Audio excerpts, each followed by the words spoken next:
박문각 출판사에서 나옵니다. 출판사에서 그 체험교재라고 해갖고 한 200페이지 정도. 원래 책은 2권으로 나오는데 200페이지짜리가 2권 나오는 거예요. 하나는 가로넣기를 하는 거고 하나는 이 그 가로가 채워져 있는 겁니다. 그러니까 처음에는 가로가 채워져 있는 걸로 공부하다가 나중에 실력이 어느 정도 되면은 그 가로를 직접 채워 넣으면서 공부하시면 되겠죠. 그 요약집만 잘 보시면 돼요. 그 요약집만 잘 보시면 되는데, 이 법령 및 실무는 이제 거기 이제 머릿말에도 보면은 읽어보시면 쭉 나와요. 법령 및 실무는 문제를 만들 때 어떻게 문제를 만드냐 하면은 우리나라에 이 법령 및 실무를 전문적으로 전공한 사람들은 없어요. 그래서 대개가 민법을 전공한 사람이 출제위원으로 들어갑니다. 그래야지만 오류가 안 생기거든요. 그러니까 민법을 전공한 사람이라고 하더라도 이 법령 및 실무니까 잘 모른다는 얘기죠. 그래서 이제 문제를 만들 때 어떻게 문제를 만드냐 하면은 법령을 그대로 뺏깁니다. 그 타이프도 안 쳐요. 그냥 저도 이제 가끔가다 그렇게 문제를 만드는데 컴퓨터 자판에서 F3 있죠. 그대로 씌워다가 그대로 따붙이는 겁니다. 그렇기 때문에 그 법령 및 실무 이 기출문제 지문을 보면은 중간에 뭐가 나오냐면은 뭐 국토교통부령이 정하는 바에 따라서 등록증을 교부해야 돼. 이런 게 나오죠. 원래 스스로 문제를 만들면은 국토교통부령이 정하는 바에 따라서 이런 거 안 나와요. 지문을 만들면. 이거 법령을 그대로 갖다 뺏겨 넣기 때문에 이렇게 나오는 거예요. 그래서 이제 그 법령을 원문대로 많이 읽어보고, 그 다음에 판례를 그대로 갖다 따붙여도 되겠죠. 판례를 그 원문대로 많이 읽어보고, 그 다음에 이 지금까지 나왔던 기출문제, 요거를 많이 읽어보면은 실제 시험에 가서 시험지를 받아들고 지문을 읽으면서 이 평소에 많이 읽었던 지문이 그대로 나옵니다. 그러면 읽는 속도가 빨라지고 읽고 나서 정답을 찾는 속도가 빨라지겠죠. 그러면 법령 및 실무에서 스트레스 받지 않고 고득점이 나오게 되는 겁니다. 그러면 2차 시험은 무조건 합격이에요. 그래서 이 법령 및 실무를 공부할 때는 항상 이런 점에 주안점을 둬서 공부를 하셔야 되는데, 그래서 이제 체험 교재가 요 3가지 파트를 기준해서 나온 겁니다. 개념 정리 부분에서는 저도 이 실제 시험에서 나올 만한 지문을 법령에서 그대로 갖다 따붙입니다.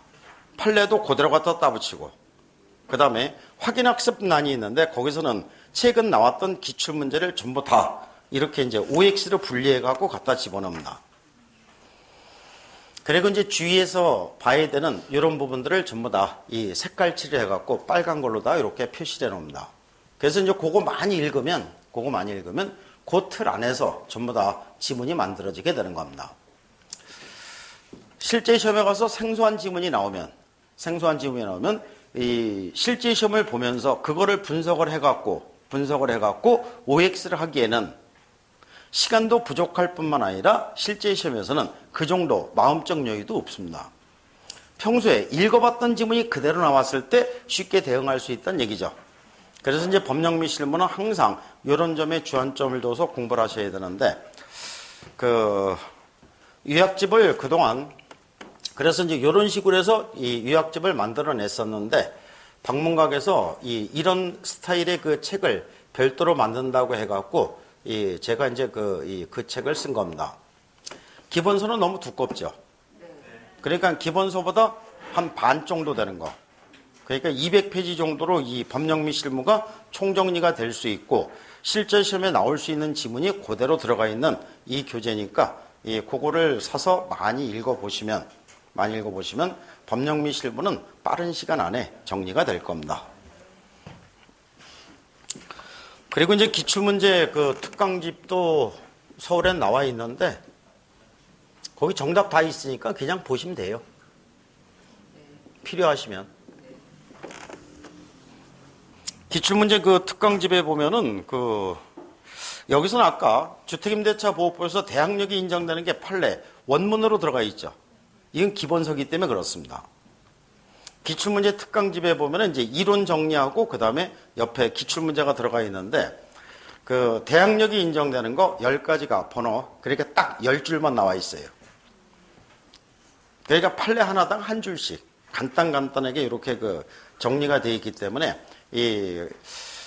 지금까지 이제 기본서를 봤으니까 이거를 원문대로 다 읽어볼 필요가 없다는 얘기죠. 그래서 이제 그걸 보면은 쉽게 정리가 될 겁니다.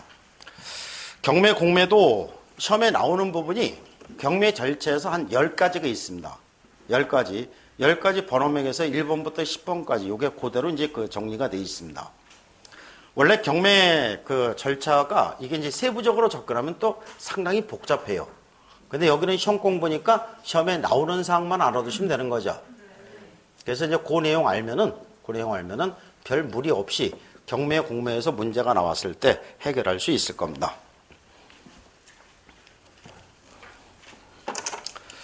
상가임대차보호법은 주택임대차보호법을 모법을 해서 만든 거기 때문에 주택임대차보호법하고 비교해서 접근하면 아주 수월하게 정리할 수 있습니다. 주택임대차보호법은 주거용 건물의 임대차에 적용이 되는데 상가임대차보호법은 영업용 건물의 임대차에 적용되는 겁니다. 민법에서 배웠잖아요. 영업용이기 때문에 영업용이 아닌 동창회 사무실, 종친회 사무실, 교회 여기에는 상가임대차보호법 적용이 된다 안 된다? 안 된다. 영업용 건물의 임대차 전체에 다 적용되는 게 아니라 일정 보증금액 이하의 영업용 건물의 임대차에 적용이 되는데 프린트물 드린 거 개정 내용 서울특별시에서는 환산보증금이 얼마? 9억 이하죠? 그 다음에 과밀억자권역에서는 6억 9천 이하. 그 다음에 광역시, 안산시, 김포시, 광주시에서는 얼마? 5억 4천 이하. 기타 지역은 3억 7천 이하의 영업용 건물의 임대차에 적용이 됩니다. 근데 이제 상가임대차는 월세로 지급하는 비중이 높죠. 주택임대차는 보증금 비중이 크잖아요. 그래서 주택임대차 보호법에서 가장 핵심적인 거는 보증금 보장입니다. 상가임대차는 월세의 비중이 크기 때문에 보증금 보장해 주는 게 이게 중요한 게 아닙니다. 그래서 이제 월세로 지급하는 경우는 월세에다가 100을 곱해서 보증금을 합산을 해갖고 환산보증금을 적용하게 되는 거죠. 그러면 서울특별시에서 보증금 3억에 월세 700, 보증금 3억에 월세 700만 원을 지급하는 영업용 건물의 임대차에 대해서 상가임대차보호법 적용이 된다 안 된다? 안 된다. 이거 환산보증금 계산하면 10억이잖아요. 9억 초과니까 상가임대차보호법 적용되지 않는다. 서울특별시에서 보증금 3억에 월세 500만 원, 보증금 3억에 월세 500만 원이면은 상가임대차보호법 적용이 된다 안 된다? 된다. 환산보증금 8억이니까. 그래서 이렇게 해서 환산보증금으로 적용을 하게 됩니다. 존속기간을 보장해주게 되는데 주택임대차보호법은 2년을 보장해주고 상가임대차보호법은 3년은 어디서 나왔어요? 1년을 보장해주죠. 1년을 보장해주게 됩니다. 대항력을 인정해주게 되는데 주택임대차보호법은 주택의 인도와 그 다음에 주민등록이 되는데 상가임대차보호법은 상가의 인도와 주민등록 대신에 뭐예요? 아유 잘하시네요 그건. 사업자 등록 신청을 하게 되면 이 길부터 대항력을 취득하게 됩니다. 보증금을 보장해주는 데 있어서 두 가지 방법 사용하는 거 마찬가지가 됩니다. 최우선 면제권은 요건이 대항력만 구비하면 되니까 상가의 인도와 사업자 등록 신청을 하게 되면 이 길부터 대항력을 취득하게 되고 최우선 면제니까 효력이 선순위 물건에도 우선하는 거죠. 그러니까 범위가 소액보증금 범위로 제한이 됩니다. 상가임대차보호법상의 소액보증금은 서울특별시에서는 6,500 이하의 소액보증금 중에서 얼마? 2,200. 과밀억자권역에서는 5,500 이하의 소액보증금 중에서 1,900. 광역시, 안산시, 김포시, 광주시에서는 3,800 이하 중에서 1,300. 기타 지역은 3,000 이하 중에서 1,000만 원까지가 최우선 면제가 됩니다. 그 다음에 우선 면제권이 되는데 우선 면제권은 대항력을 구비한 상태에서 상가의 인도와 사업자 등록 신청을 하게 되면 이 길부터 대항력을 취득하게 되고 확정일자를 받으면 주택임대차보호법상의 확정일자는 동사무소, 법원 등기소, 공증인 사무소라고 있죠. 상가임대차 보호법상의 확정일자는 세무소, 세무소에서 확정일자를 받으면은 그날부터 후순임을 꺼내 우선하게 됩니다. 선순임을 꺼내 우선하지 못하고 후순임을 꺼내 우선하니까 범위를 무한정 인정해도 되겠죠. 그래서 범위는 무제한이 되는 겁니다. 그래서 상가임대차 보호법은 환산보증금이 얼마냐에 따라서 그 취급이 틀려지게 되는데,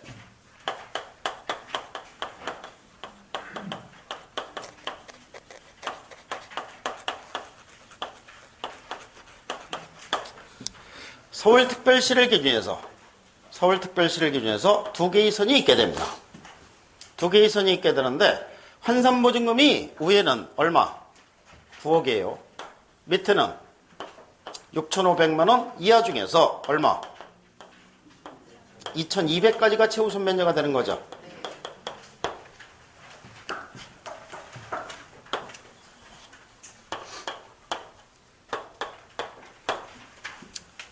(6,500) 이하의 영업용건물의 임대차입니다. 최우선 면제 받을 수 있다 없다? 있다. 여기 2,200까지 최우선 면제 된다고 했죠. 우선 면제 받을 수 있다 없다? 있고, 계약 갱신 요구권 등 인정이 된다. 그러니까 이 상가임대차 보호법 머리끝에서 발끝까지 전체 내용이 다 적용되는 게 6,500 이하입니다. 환산보증금으로 6,500 초과 9억 이하의 영업용건물의 임대차, 최우선 면제 받을 수 있다 없다? 없고, 우선 면제 받을 수 있고, 계약 갱신 요구권 등 인정이 된다. 9억 초과의 영업용건물의 임대차입니다.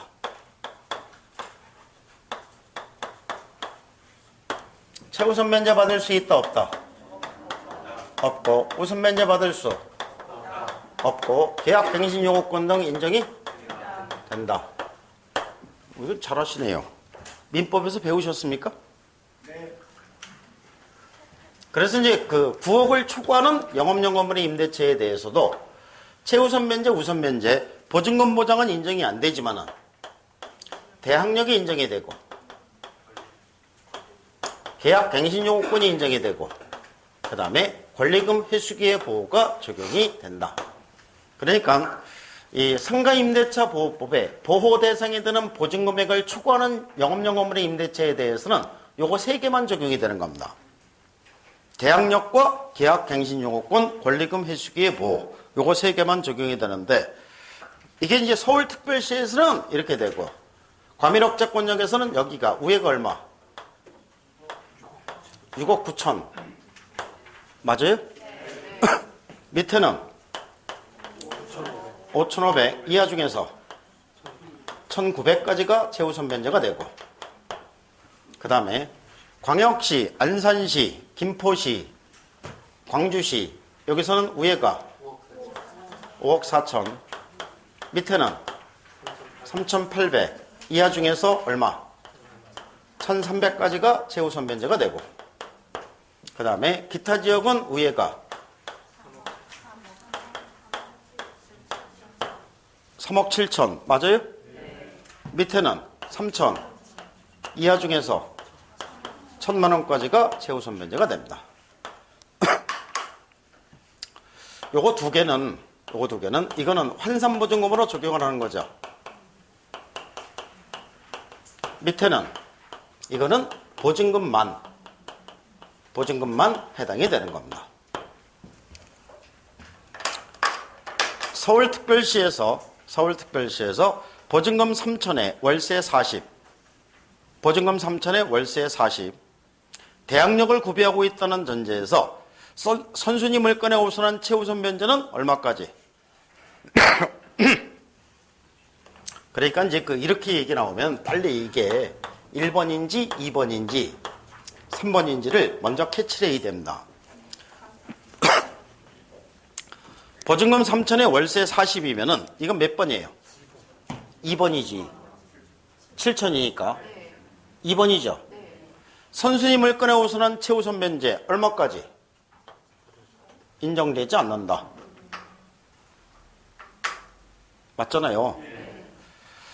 서울특별시에서 보증금 3천에 월세 30, 보증금 3천에 월세 30, 대항력을 구비하고 있다는 전제에서 선순위 물건에 우선한 최우선 면제는 얼마까지?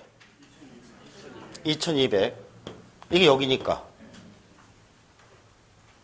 그러니까 환산보증금 계산하면 6000이죠. 6000이니까 여기에 해당되는 겁니다. 그래서 최우선 면제 2200까지 되는 겁니다.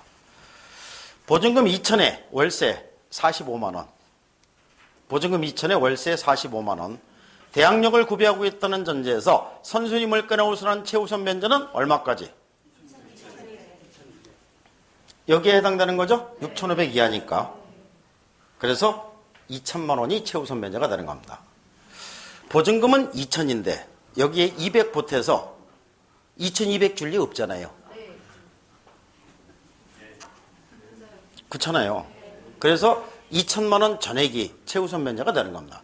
그래서 여기 보증금만 이렇게 쓴 겁니다. 위에는 환산보증금으로 적용하는데 요거는 보증금만 해당이 되는 겁니다.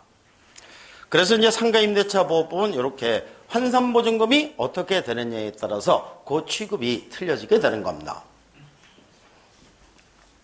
28회 시험에서는 요게 문제가 나옵니다.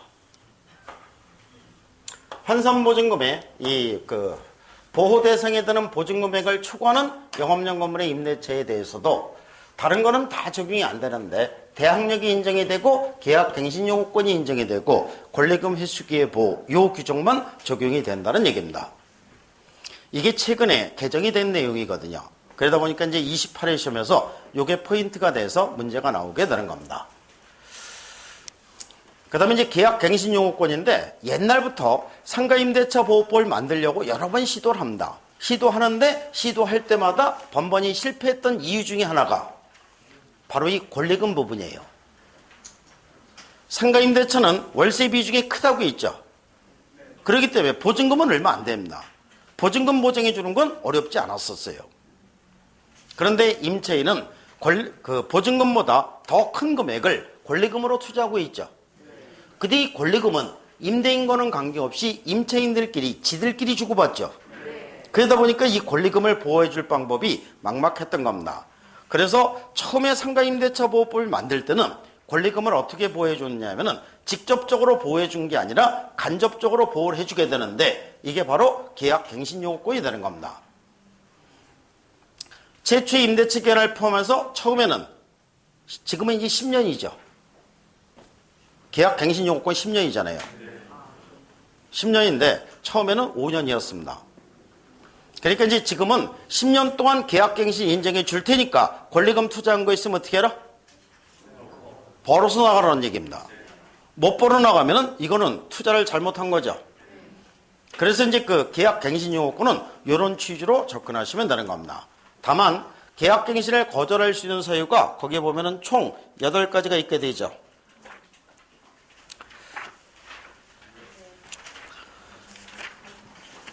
560페이지 거기 이제 하단부에 보면은 임차인이 3기의 차임액에 해당하는 금액에 이르도록 3기의 차임액에 해당하는 금액 밑줄을 치시고 차임을 연체한 사실이 있는 경우 임차인이 거짓이나 그 밖의 부정한 방법으로 임차한 경우 서로 합의하여 임대인이 임차인에게 상당한 보상을 제공한 경우 상당한 보상 밑줄. 그러면 임대인이 임차인에게 무슨 보상을 지급한다는 얘기냐, 이거를 권리금을 넣고 생각하시면 된다는 얘기입니다. 임차인은 권리금 2억을 투자해서 장사를 시작하는데 10년 동안 장사하면은 권리금 2억 투자한 거 완전히 회수할 걸로 예상하고 장사를 시작한 겁니다. 그런데 한 5년쯤 지난 다음에 보니까는 임대인이 정당한 사유가 아니라 개인적인 사정에 의해서 계약 갱신을 해줄 형편이 안 되는 겁니다. 임차인 그냥 쫓아내면은 임차인은 권리금 투자한 거 손해죠. 그러니까 이제 임대인이 임차인에게 뭐라고 제안을 하느냐 하면은 너 5년 동안 장사했으니까 권리금 2억 투자한 것 중에서 1억 정도는 회수하지 않았니? 회수하지 못한 1억을 내가 보상을 해줄 테니까 우리 여기서 계약관계 끝내는 게 어떻겠니? 내가 개인적인 사정이 있으니까 좀 봐달라 해갖고 임차인이 오케이 좋습니다 이렇게 하면은 계약갱신이 거절이 될 수 있다는 얘기입니다. 그 다음에 임차인이 임대인의 동의 없이 목적 건물의 전부 또는 일부를 전대한 경우 임차인이 임차한 건물의 전부 또는 일부를 고의나 중대한 과실로, 이거 뭐 중요한 건 아닌 것 같은데, 고의나 중대한 과실 밑줄. 이 고의나 중대한 과실이기 때문에 이건 중과실을 요건으로 하는 겁니다. 그러니까 경과실로 파손한 경우에는 계약갱신을 거절할 수 있는 사유가 아니란 얘기죠. 임차한 건물의 전부 또는 일부가 멸실되어 임대차의 목적을 달성하지 못할 경우 임대인이 다음과 어느 하나에 해당하는 사유로 목적 건물의 전부 또는 대부분을 철거하거나 재건축하기 위해 목적 건물의 점유를 회복할 필요가 있는 경우, 그 밖에 임차인이 임차인으로서의 의무를 현재 위반하거나 임대차를 계속하기 어려운 중대한 사유가 있는 경우 계약갱신을 거절할 수 있습니다. 이 사유가 없으면 계약갱신을 해줘야 된다는 얘기죠. 갱신된 임대차는 전임대차와 동일한 조건으로 다시 계약된 것으로 보는데, 다만 차임과 보증금에 대해서는 증감액을 청구할 수 있습니다. 증액을 청구하는 경우는 청구 당시의 차임 또는 보증금의 얼마? 100분의 5죠. 100분의 5. 이거는 이번 시험에 어떻게든 나와야 되는 내용입니다. 상가임대차 보호법을 처음 만들 때는 100분의 12였어요. 이게 그 이후에 개정을 해갖고 100분의 9로 개정이 되죠. 그러다가 지금 현재 100분의 5로 개정이 되어 있는 겁니다. 그리고 이제 상가임대차 보호법에서 계약갱신용호권 옛날에는 5년이었었는데 이게 10년으로 바뀌었다고 했죠. 10년으로 바뀐 이유가 궁중족발 사건이죠. 아, 궁중족발 사건이라고 알아요? 몰라요? 이 궁중족발 사건이 우리나라 전체를 떠들썩하게 했던 그 사건인데, 무슨 사건이냐면은, 그러니까 궁중족발이라는 이 족발집 사장이 상가를 임대차해 갖고 장사를 합니다. 장사를 하는데 그동안 그 주변 지역이 상당히 발달이 됩니다. 그래서 이 상권이 북적북적 하는 거예요. 그러니까 장사 잘 됐겠죠. 장사 잘 됐습니다. 그런데 옛날에는 계약갱신용권이 5년이었었죠. 그러니까 5년이 다 채워진 겁니다.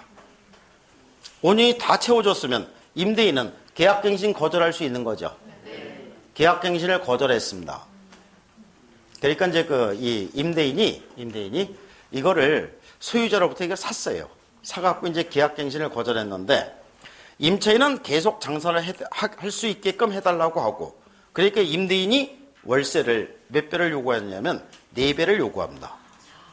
380인가 이렇게 지급했었는데 이거를 월세를 1200을 요구합니다. 그러니까 임차인은 1200 주고는 장사할 수 없는 거죠. 그렇다고 나가자니 아깝죠. 그동안 상권이 많이 형성이 돼서 장사도 잘 되는데, 그러니까 임대인은 임차인이 안 나가니까는 강제 집행을 청구해갖고 강제로 내보내려고 하는 겁니다. 명도 청구를 해갖고. 그러니까 임차인이 억울하다고 망치를 들고 가서 망치로다가 임대인을 가격을 하죠. 이게 궁중족발 사건이에요. 임차인 잘못입니까? 임대인 잘못입니까? 임차인이 잘못한 것 같아요?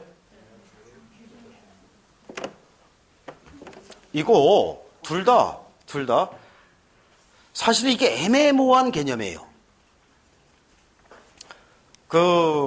궁중족발 사건에서는 주로 임차인이 억울하다고 임차인 편을 많이 들었죠, 국민들이. 요즘에 보면은 여론 재판하는 것 같잖아요. 청와대 청왕 이것도 순전히 여론 재판이죠. 옛날에 인민 재판하듯이. 그러니까 이제 이렇게 몰고 가니까 이게 임대인이 아주 나쁜 놈으로 인식이 된 거예요. 근데 임대인은 거기 시세 자체가 1200이에요. 시세대로 요구했는데, 또 법원에 승낙받아갖고 명도 청구했는데, 임대인을 왜 나쁜 놈이라고 해? 그렇다고 임차인이 나쁜 놈이냐? 아니죠. 임차인도 상가가 잘 되게끔 지금까지 열심히 노력했죠. 열심히 노력해서 권리금도 많이 오르고 그 주변 지역이 전부 다 이렇게 이제 그 상권이 상당히 좋아집니다. 그러니까 임차인 나가는 것도 아깝죠. 그러니까 이거는 누구 잘못도 아니란 얘기입니다. 누구 잘못도 아니고 그러면 결국은 이건 법이 잘못됐다는 얘기입니다. 그래서 이 사건을 계기로 해서 이 계약갱신요건이 5년이 너무 짧다 해갖고 10년으로 올린 거예요. 그러면 10년으로 늘려주기만 하면 되느냐? 아니에요. 이거는 더 큰 문제가 생길 수 있는 겁니다. 그러니까 5년 동안 여기서는 5%씩만 올리게끔 돼 있죠. 갱신될 때마다. 그러다 보니까는 시세는 30%가 올랐는데 5%밖에 못 올리니까 이게 계속 누적이 되는 거죠. 그러니까 계약 갱신 요건이 끝나면은 4배가 오를 수밖에 없는 거죠. 근데 이 계약 갱신 요건을 그냥 10년으로만 늘려놨어요. 그러면 10년 동안 5%씩만 올리고 참으라는 얘기죠. 그럼 10년이 지난 다음에는 이제는 4배가 아니라 10배로 올라야 되겠죠. 그럼 이제는 망치로 갖다 가격하는 게 아니라 칼로 갖다 찔리겠죠. 총을 쏘든지. 이건 더 큰 문제가 생길 수 있는 겁니다. 그러니까 시장 변화에 따라서 그 지역의 시세가 월세가 30% 올랐으면 30% 올려게끔 해줘야지 맞는 거죠. 근데 임차인을 보호한다는 이 명분하에 5%로 딱 묶어놓는 거예요. 계속 묶어놓으니까 이게 누적이 되니까는 계약갱신 요건이 끝나면 한꺼번에 팍 올릴 수밖에 없는 겁니다. 그런데 계약갱신 요건을 10년으로 일단 만들어 놓으면은 지금 현재는 문제가 없죠. 10년 만기된 게 없으니까. 그러니까 지금 현 정권에서는 별 탈이 없다는 얘기입니다. 10년 후에는 다음 정권 문제지 현 정권의 문제는 아니죠. 그래서 이제 아무튼 이렇게 해갖고 이제 계약갱신 요건이 10년으로 늘어났으니까 이 계약갱신 요건이 10년으로 늘어난 거 이거는 어떻게든 이번 시험에 나오고 차임 증액 청구 5% 이내 요것도 어떻게든 시험에 나온다는 얘기죠. 이렇게 해서 계약갱신 요건을 인정해 줬는데 그러면 이제 계약갱신 요건 이내에 장사를 해갖고 권리금 투자한 걸 회수하느냐 이게 안 되는 거예요. 옛날에 5년 시절에는 안 됐어요. 그래서 이제 권리금을 직접적으로 보호해 줄 수 있는 방법이 없을까 해갖고 권리금 회수기의 보호 이게 이제 새로 도입된 겁니다.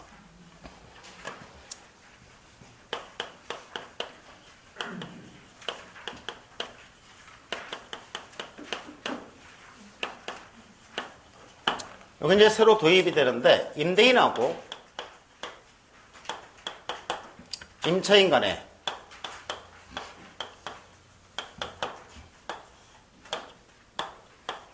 영업용건물에 대한 임대차 계약이 체결이 됩니다. 그럼 이제 여기서 임차인은 장사를 하다가 나갈 때 권리금을 받아서 나갈 수 있는 것을 하나의 권리로서 보호해 주게 되는데 이게 권리금 회수기의 보호가 되는 겁니다. 그러면 권리금은 누구에게 받는 겁니까? 새로 들어오는 임차인이죠. 새로 들어오는 임차인 이거를 신규 임차인이라고 부릅니다.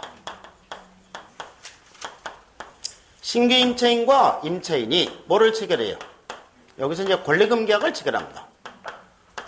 권리금 계약을 체결해서 권리금을 받아서 나가는 것을 누가 방해해서는 안 된다. 임대인이 방해해서는 안 된다. 이게 권리금 회수기의 보호가 되는 겁니다. 그러니까 임대인은 신규 임차인과 임대차 계약을 체결해 줘야 되는 거죠. 임대차 계약을 체결해야 되니까는 임대인이 이거를 방해해서는 안 된다는 얘기입니다. 그래서 이제 임대인의 금지 행위를 규정하게 되는데 몇 가지? 4가지로 규정하게 됩니다. 첫 번째는 임대인이 신규 임차인에게 권리금을 요구하거나 수수하는 행위를 해서는 안 된다. 두 번째, 임대인이 신규 임차인에게 권리금을 지급하지 못하게 하는 행위를 해서는 안 된다. 그 다음에 세 번째는 필요 이상으로 고액의 차임과 보증금을 요구하는 행위를 해서도 안 되고 그러니까 이제 이 임차인은 월세가 100만 원이었었는데 신규 임차인이 들어온다고 하니까 월세를 200으로 올리는 거예요. 그러면 신규 임차인 못 들어오죠. 못 들어오면 임차인에게 권리금을 줄 수 없는 겁니다. 그 다음에 정당한 사유 없이 임대차 계약 체결을 거절하는 행위에 대해서는 안 된다. 그래서 이제 임대인이 이와 같은 행위를 함으로써 임차인에게 손해가 발생이 됐을 때는 이 손해를 배상을 해야 된다. 이게 권리금 회수기의 보호가 되는 겁니다. 그런데 임대인에게만 일방적으로 이와 같은 것을 요구할 수는 없는 거죠. 다만 정당한 사유가 있는 경우는 그러하지 아니하다. 정당한 사유는 첫 번째, 계약갱신 거절 사유에 해당하는 경우. 계약갱신 거절 사유, 아까 8가지를 살펴봤죠. 여기에 해당되는 경우는 권리금 회수기 여부는 적용되지 않는다. 두 번째, 임대인이 신규 임차인과의 임대차 계약 체결을 거절할 수 있는 사유가 있게 됩니다. 거절할 수 있는 사유가 첫 번째, 신규 임차인이 차임과 보증금을 지급할 자력이 없을 때, 신규 임차인이 차임과 보증금을 낼 능력도 안 되는데 임차인이 신규 임차인 들여다 놓고 임대인하고 일방적으로 임대차 계약을 체결하라고 요구할 수는 없는 거죠. 그 다음에 두 번째는 신규 임차인이 임차인으로서의 의무를 위반할 우려가 있을 때, 그 다음에 세 번째는 임차 건물을 1년 6개월 이상 영리 목적으로 사용하지 않을 때, 그 다음에 네 번째는 임대인이 선택한 신규 임차인이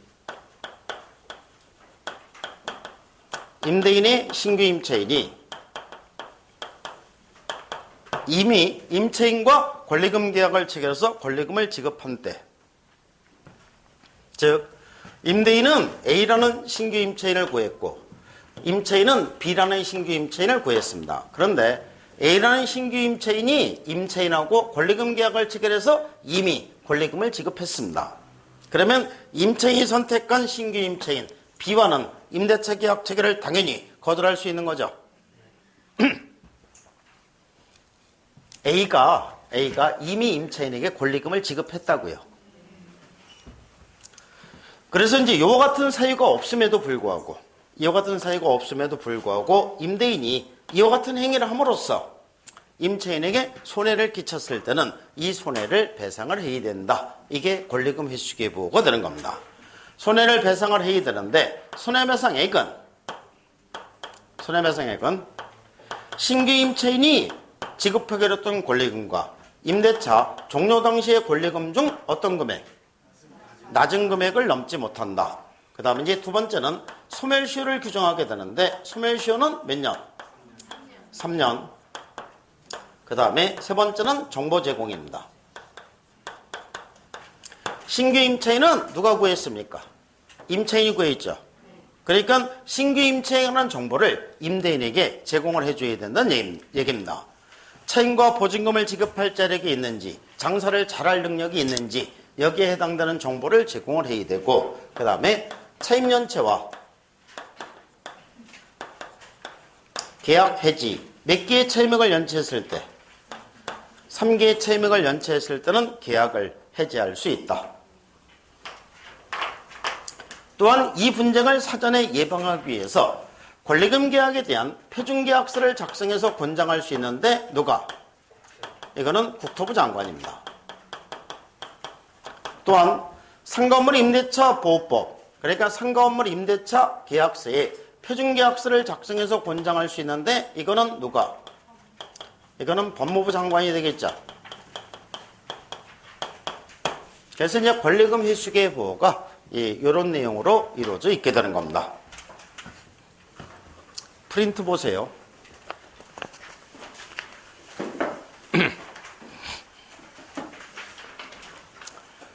임대차는 그 등기가 없는 경우에도 임차인이 건물의 인도와 법령에 따른 사업자 등록을 신청하면 다음 날부터 제3제에 대해서 효력이 생긴다. 동그라미. 서울특별시에서 보증금 5억에 월세임 500만 원인 경우에 그러면 여기서 몇 번이에요? 1번이 되겠죠. 1번이 되는 겁니다. 임대인 갑과 임차인 을이 계약기간을 정하지 않은 경우 그 기간을 1년으로 본다. 존속기간 보장 여기서 적용이 된다 안 된다? 안 되는 거죠. 여기서는 요거 3개만 적용된다고요. 그래서 X. 서울특별시에서 보증금 5천만 원, 월세임 100만 원인 경우에 이거는 몇 번이에요? 이거 환산보증금 계산해 보면은 100에다가 100 곱하면 5개예요. 1억 5천이죠. 1억 5천이니까 2번이 되겠죠. 생 건물이 서울특별시에 있을 경우 그 건물의 경매 시 임차인은 2,500만 원을 다른 담보물권자보다 우선하여 변제받을 권리가 있다. 다른 담보물권자보다 우선하여 변제받는 것은 최우선 변제죠. 인정이 된다 안 된다? 안 된다. X.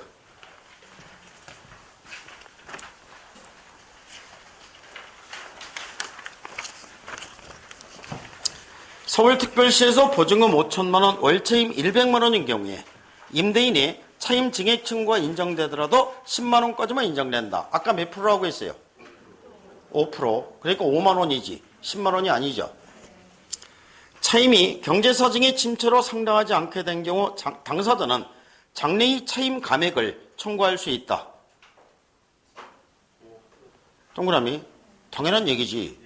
감액도 청구할 수 있고 증액도 청구할 수 있고 증액을 청구하는 경우는 5%의 제한을 받죠. 감액을 청구하는 경우는 이 제한이 적용이 안 되는 겁니다. 이거는 주택임대차보호법하고 똑같은 거죠. 임차인은 임차권 등기 명령의 신청과 관련해 든 비용을 임대인에게 청구할 수 없다. X. 청구할 수 있죠? 서울특별시에서 보증금 5천만 원, 월세임 100만 원인 경우에 임차인의 계약갱신 요구권은 전체 임대기간이 2년을 초과하지 아니하는 범위에서만 행사할 수 있다. X. 2년이 아니라 몇 년? 계약갱신 요구권 10년이라고 했죠? X. 상거물의 임대차를 등기한 때에는 밑줄. 다음 날부터 제3자에 대해서 효력이 생긴다. OX? X. 그러니까 상가의 인도와 사업자 등록 신청을 했을 때 이 길부터지. 등기는 그냥 그날부터가 되는 거죠. X. 서울특별시에서 보증금 5억에 월세임 500만 원인 경우에 그러면 1번이죠. 임대인 갑으로부터 X건물을 양수한 병은 임대인 갑의 지위를 승계한 것으로 본다. 임대인 갑의 지위를 승계한 것으로 본다? 이거는 대항력이에요. OX. 동그라미. 대항력은 적용이 된다고 했죠. 그 다음에 임차인은 대항력과 확정일자를 갖춘 경우 경매에 매각된 임차 건물을 양수인에게 인도하지 않더라도 배당해서 보증금을 수령할 수 있다. X. 임차 건물을 경락인에게 명도를 해야 보증금을 수령할 수 있습니다. 그러니까 임대차기간이 끝나면은 임차 건물을 양도하는 거하고 보증금 반환하는 거하고는 동시행 관계죠. 그렇기 때문에 배당해서 보증금을 수령하기 위해서는 임차 건물을 양수인에게 인도를 해야 된다는 얘기입니다. 그래서 이제 그 임차인이 보증금을 배당받으러 갈 때, 법원에 배당받으러 갈 때 뭐를 갖고 와야 되냐면은 경락인의 명도 확인서를 갖고 가야 보증금을 수령할 수 있습니다. 그러니까 임차 건물을 이 경락인에게 인도를 했다는 증명서가 되는 거죠. 임대차 계약의 당사자가 아닌 이해관계는 관할 세무서장에게 임대인, 임차인의 인적사항이 기재된 서면, 임대인, 임차인의 인적사항이 기재된 서면 밑줄을 치시고 열람을 요청할 수 있다. OX? 요청할 수 없다. 동그라미. 인적사항에 관한 정보는 요청할 수 없는 거죠. 임대치간을 유골로 정한 경우 임차인은 그 유효함을 주장할 수 없다. X. 상가 임대차는 존속기간을 1년을 보장해 준다고 했죠. 1년을 보장해 주니까는 1년 미만으로 약정했을 때, 유골로 약정했을 때 임차인은 유효를 주장할 수 있고 임대인은 주장할 수 없고 이렇게 되는 거죠. X. 서울특별시에서 보증금 5억에 월세임 500만 원인 경우에 임차인 을은 사업자 등록 신청 후 X건물에 대하여 저당권을 취득한 정보다 경매 절차에서 우선하여 보증금을 변제받을 권리가 있다. 이게 후수님을 꺼내 우선하는 거니까 우선 변제권 인정이 된다 안 된다? 안 된다. X. 임대차가 묵시적으로 갱신된 경우 존속기간은 거기 밑줄 임대인이 그 사실한 때로부터 밑줄 치시고 1년으로 본다. X. 임대인이 그 사실한 때로부터 1년이 아니라 임대차 종료 시점부터 1년이죠. 임대인이 동의를 받고 전대차 계약을 체결한 전차인은 임차인의 계약갱신 요건 행사 기간 이내에 임차인을 대위하여 임대인에게 계약갱신 요건을 행사할 수 있다. 동그라미. 16번. 임대인이 동의를 받고 전대차 계약을 체결한 전차인은 임차인의 계약갱신 요건 행사 기간 이내에 임차인을 대위하여 임대인에게 계약갱신 요건을 행사할 수 있다. 동그라미. 서울특별시에서 보증금 5천만 원, 월세임 100만 원인 경우에 임차인이 임대인의 동의 없이 건물의 전부를 전대한 경우, 임대인의 동의 없이 건물의 전부를 전대한 경우 이렇게 하면 안 되는 거죠. 임대인은 임차인의 계약갱신 요구를 거절할 수 있다. 동그라미. 권리금 계약이란 신규 임차인이 되려는 자가 임차인에게 권리금을 지급하거나 하는 계약을 말한다. 동그라미. 그러니까 권리금 계약은 이 권리금 계약은 신규 임차인이 임차인에게 권리금을 지급하기로 하는 계약, 이것을 권리금 계약이라고 얘기합니다.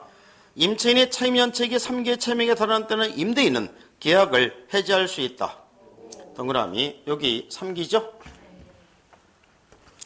서울특별시에서 보증금 5억에 월차임 500만 원인 경우에 임차인 을의 차임 연체액이 2개의 차임액에 달하는 경우 임대인 갑은 임대차 계약을 해지할 수 있다.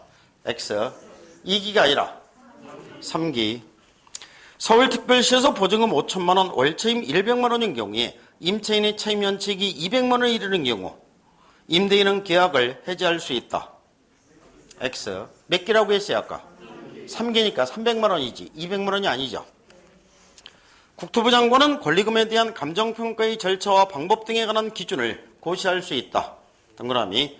국토부 장관은 권리금 계약을 체결하기 위한 표준 권리금 계약서를 정하여 그 사용을 권장할 수 있다. 동그라미. 보증금이 전액 변제되지 아니한 대항력 있는 임차권은 임차건물에 대한 민사집행법에 따른 경매가 실시된 경우에 임차건물이 매각되면 소멸한다. X. 여기서 앞에 밑줄을 쳐보세요. 보증금이 전액 변제되지 아니한 대항력 있는 임차권 밑줄을 치시고, 보증금이 전액 변제되지 아니한 대항력 있는 임차권은 이거는 경매에서 말소 기준 권리보다 선순위 임차인만을 얘기하는 겁니다. 말소 기준 권리보다 선순위 임차인은 이거는 보증금 다 받을 때까지 소멸되지 않는 거예요. 뭐와 똑같이 취급하면 됩니까? 전세권하고 똑같이 취급하면 되는 겁니다. X. 그 다음에 매수신청 대리인등록 규칙과 경매 공매는 생략하도록 하겠습니다. 이 매수신청 대리인등록 규칙은 생략하는 이유가 매수신청 대리인등록 규칙은 공인중개사 법령하고 비슷하면서 차이점이 있는데 지금까지 모든 문제는 이 차이점에서 문제가 나옵니다. 그러니까 일단 공인중개사 법령을 완벽하게 정리한 다음에 차이점이 있는 부분만 정리하면 된다는 얘기죠. 그래서 진도는 전부 다 끝난 걸로 하고 그 다음에 다음 주부터는 다시 첫 진도로 가서 살펴보도록 하겠습니다. 수고하셨습니다. 감사합니다.